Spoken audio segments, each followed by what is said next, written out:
AM న్యూస్కి స్వాగతం. నంద్యాల జిల్లా చాగలమరి గ్రామంలో శుక్రవారం కూరపాటి వీధిలోని శ్రీ కోదండ రామాలయంలో పార్వతీదేవి అమ్మవారికి పసుపు కుంకుమలతో అలంకరణ, వడిబియ్యం కార్యక్రమం, లలిత పారాయణం నిర్వహించారు.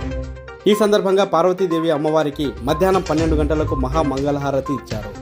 ఈ కార్యక్రమంలో ఉభయదారులు కూరపాటి లక్ష్మీనారాయణ, ధర్మపత్ని సునీతాలక్ష్మి, లింగం రంగనాథ్, వారి ధర్మపత్ని సంతోషి లక్ష్మి, తొమ్మండ్రు భవానమ్మ, తొమ్మండ్రు సుప్రజ, బచ్చు హేమలత, సమరసత సేవా ఫౌండేషన్ మహిళా సహాయ కన్వీనర్ బచ్చు సునీత, కూరపాటి ఇంద్ర, గర్రె వరలక్ష్మి, కూరపాటి ఇంద్ర, బచ్చు సువర్ణ, లహరి, బచ్చు సుజాత, హరిత, సుష్మా మహిళలు తదితరులు పాల్గొన్నారు.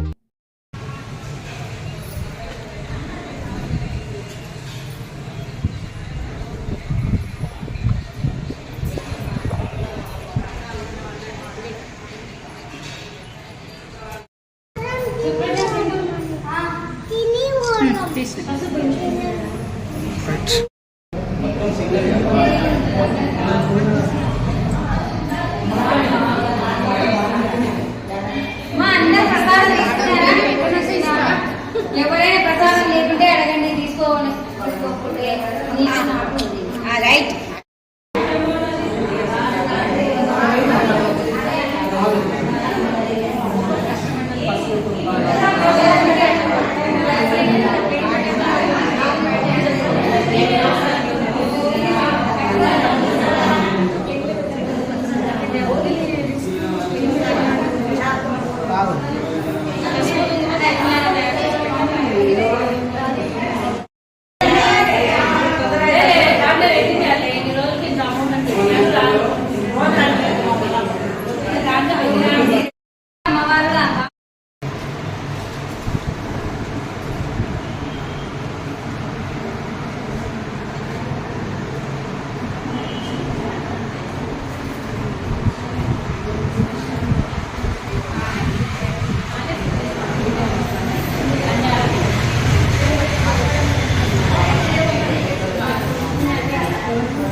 పార్వతీదేవికి పసుపు కుంకుమలతో అలంకరణ, శివుడికి అర్ధనారీశ్వరులతో అలంకరణ చేసినాము.